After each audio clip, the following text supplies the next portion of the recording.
जननी जन्म सौख्यानां वर्धने कुलसंपदां पदवी पूर्व पुण्यानां लिख्यते जन्म पत्रिका गजाननं भूतगणादिसेवितं कपित्थजम्बो फलसारभक्षितम् उमासुतं सोह विनाश कारणं नमामि विघ्नेश्वर पादपङ्कजं सो आदित्याय च सोमाय मंगलाय बुधाय च गुरु शुक्र शनिभ्यश्च राघवे केतवे नमः माता पिता गुरु துணை கொண்டு உலகெங்கும் வாழக்கூடிய நெக்ஸ்ட் ஜென் நேயர்கள் அனைவருக்கும் வணக்கம். நான் உங்கள் டாக்டர் வி ராஜ்குமார் சிவாச்சாரியார் பேசுகிறேன். அனைவருக்கும் எனது பூரண ஆசீர்வாதங்கள்.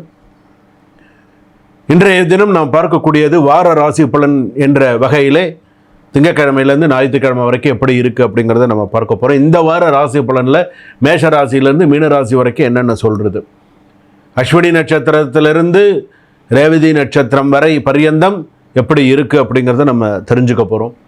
அதாவது ஒவ்வொரு வாரமும் நமக்கு என்னென்ன நடக்கும், இப்படி இருக்கும், அதை நம்ம தெரிஞ்சுக்கிறதுக்கும் அதை நம்ம பார்க்கறதுக்கும் அதை நம்ம தெளிவுபடுத்திக்கிறதுக்கும் சரியாக இருக்கும்.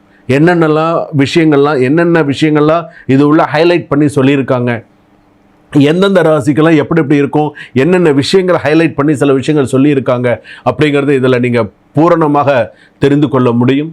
அதனால தான் இந்த வார ராசி பலனை இந்த வாரத்துக்கு இந்த ராசிக்கு இப்படி தான் நடக்கணும், அப்படி தான் நடக்கும்.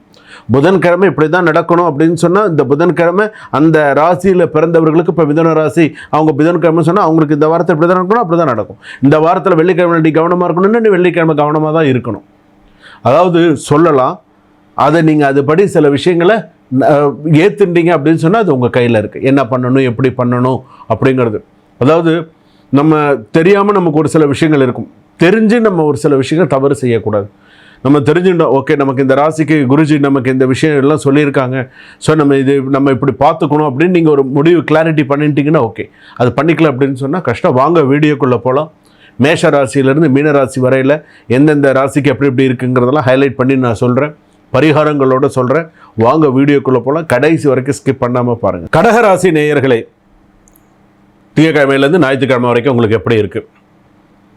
பொதுவாகவே இந்த வாரத்தில் உங்கள் கண்ணீரை துடைக்கும் வாரம். நீங்கள் மனசங்கடப்பட்டு கொஞ்சம் ஒரு இதாக இருக்கீங்கன்னு வச்சுக்கோங்களேன், அந்த கண்ணீர் துடைக்க யாராவது ஒருத்தர் வருவாங்க. கவலைப்படாத, நான் இருக்கேன், நீ கவலைப்படாத, ஏதாவது நல்ல விஷயம் நடக்கும் அப்படின்னு.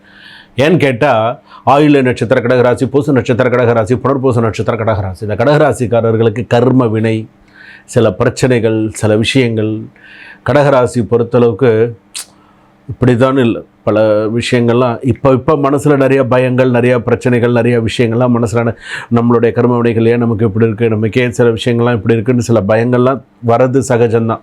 ஆனால் சில நேரத்தில் தன்னை அறியாமல் கண் கலங்கும். சில பேருக்கு தன்னை அறியாமல் சில பேருக்கு கண் கலங்கும். சில பேர் அந்த மன வருத்தப்படுவாங்க, என்னப்பா இது. அது யாராக இருக்கட்டுமேங்க, பணக்காரர்களாக இருந்தால் என்ன, நடுத்தர மக்களாக இருந்தாலும் என்ன, சாதாரணப்பட்டவர்களாக இருந்தால் என்ன. ஆனால் அந்த ராசிக்குரிய சில நபர்களுக்கு தன்னை அறியாமல் சில பேருக்கு அந்த கண் கலங்கும். தன்னுடைய கஷ்டத்தை நினச்சி நம்ம எத்தனையோ பேருக்கு இவ்வளோ செஞ்சோமே, திரும்ப நமக்கு செய்கிறதுக்கு இத்தனை பேர் இப்படி யோசிக்கிறாங்களே அப்படிங்கிற மாதிரிலாம் இருக்கும். நமக்கு செய்கிறதுக்கு யோசிக்கிறாங்களே, நம்ம யாருக்கும் எந்த விதமான பாகுபாடு பார்க்காம நம்ம நிறையா செஞ்சோமே, ஆனால் நமக்கு செய்கிறதுக்கு எல்லாரும் இப்படி தயங்குறாங்களே, எல்லாரும் இந்த மாதிரி இருக்காங்களே அப்படிங்கிற மாதிரிலாம் உங்களுக்கு எண்ணங்கள் வரும். ஏன்னா நீங்கள் செஞ்சு கெட்ட பேர் வாங்கிட்டீங்க. செஞ்சு நல்ல பேராக இருந்துட்டால் பரவாயில்ல, சரி நல்ல பேரே வேண்டாம், அந்த கெட்ட பேர் இருக்குது பார்த்தீங்களா, அந்த ஒரு விஷயம். சில பேர் உங்கள் கிட்ட வாங்கி சாப்பிட்டவர்கள் நன்றி மறந்தவர்கள் நிறையா பேர். ஞாபகம் வச்சுக்கோங்க.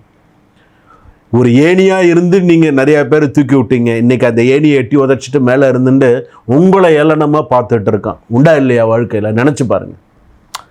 ஏன் நான் இதெல்லாம் சொல்கிறேன்னா, இந்த வார பலன்களில் இந்த வாரத்தில் உங்களுடைய கண்ணீர் துடைக்கக்கூடிய ஒரு வாரமாக உங்களுக்கு அமையும். ஏதாவது நல்ல விஷயம் நடக்கும், ஸோ கவலைப்படாது. ஏன்னா மன அழுத்தம் குறையும், மறைந்திருக்கும் அதிர்ஷ்டம் செயல்பட ஆரம்பிக்கும், குடும்பத்தில் இருந்த பதட்டங்கள் மெதுவாக சீராகும், பண வரவு முன்னேற்றம் காண்பீர்கள். சில விஷயம்ல நல்ல முன்னேற்றம் வரும். பாசிட்டிவ் ஆஸ்பெக்ட்ஸ் அப்படின்னு சொல்லும்போது உற்சாகம் உயரும், குடும்ப அமைதி திரும்ப, எதிர்பாராத பண வரவுகள் வரும். நெகட்டிவ் ஆஸ்பெக்ட்ஸ் அப்படின்னு எடுத்துட்டீங்கன்னு சொன்னால் மூன்றாம் நபர் இடையூறு அதிகமாக இருக்கும், கவனமாக இருங்க. வேலை சுமை அதிகம், பயணங்களில் உள்ள தாமதங்கள் அதிகப்படும். ஸோ கவனமாக இருங்க. பயணங்களில் நீங்கள் ஒன்று நினச்சிட்டு இருப்பீங்க, நீங்கள் வந்து இந்த பக்கம் ஒன்று நினச்சிட்டு இருப்பீங்க, அது நமக்கு வேறு பக்கம் வரும். என்னடா இது அப்படின்னு, அதாவது ஒரு சில இந்த பயண தடங்கல்கள் அப்படின்னு சொல்லுவோம். ஸோ கொஞ்சம் கவனமாக இருங்க. கணவன் மனைவியில் இருந்த மனக்கசப்புகள் குறையும். பெரியோர்கள் பேசும்போது பெரியோர்களின் ஒரு ஆலோசனை உங்களுக்கு பயனளிக்கக்கூடியதாக இருக்கும். வீட்டில் புதுசாக கொடுக்கல் வாங்கல், புது பொருள் சேர்க்கறது பண்ணுறதுக்கெல்லாம் வாய்ப்புகள் அதிகமாக இருக்கும். லைஃப் வந்து பார்த்திங்கன்னா நல்ல மென்மையாக ஸ்மூத்தாக ஓரளவுக்கு அப்படியே கொண்டு போயிட்டு இருக்கும். ஸோ ஸ்மூத்தாக போகிறதுக்கான வாய்ப்புகள் இருக்கும். சிலருக்கு பாஸ்ட் பர்சன் திரும்ப தொடர்பு கொள்வார்கள், கவனமாக முடிவு செய்யவும். சில பேருக்கு பாஸ்ட் பர்சன்லாம் கால் பண்ணுறதுக்கான வாய்ப்புகள், நண்பர்களாக இருக்கலாம், காதலியாக இருக்கலாம், மனைவியாக இருக்கலாம், பிரிந்திருந்த மனைவியாக இருக்கலாம். ஸோ அந்த மாதிரி விஷயங்கள்லாம் இருக்குது.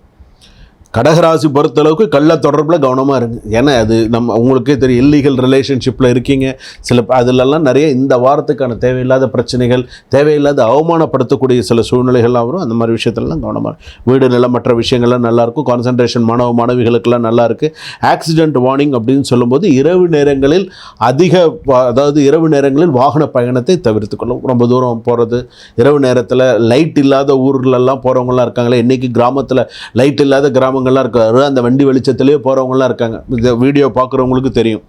ஸோ அந்த மாதிரி போகக்கூடியவர்கள் நீங்களாக இருந்தால் சில விஷயத்தில் கவனமாக இருங்க. ஸோ ஓரளவுக்கு உங்களுக்கு அதெல்லாம் நீங்கள் கரெக்டாக பார்த்துட்டிங்கன்னா நல்லாயிருக்கும். நீங்கள் செய்ய வேண்டிய பரிகாரம், நவகிரகத்தில் இருக்கக்கூடிய சந்திர பகவான் வெள்ளை துணி கட்டியிருப்பார், ஸ்வேதவர்ணம் ஸ்வேத புஷ்பம்னு சொல்லுவாங்க. அந்த நவகிரகத்தில் இருக்கக்கூடிய சந்திர பகவானுக்கு கொஞ்சம் பச்சரிசி வைத்து அல்லது நெல் வைத்து நெய் தீபம் ஏற்றி வழிபாடு செய்தால் இந்த வாரம் சில பிரச்சனைகள் குறையும். கோர்ட்டு கேஸ்லலாம் கொஞ்சம் கவனத்தோடு நடந்துக்கோங்க. சுபம், வாழ்க வளமுடன்.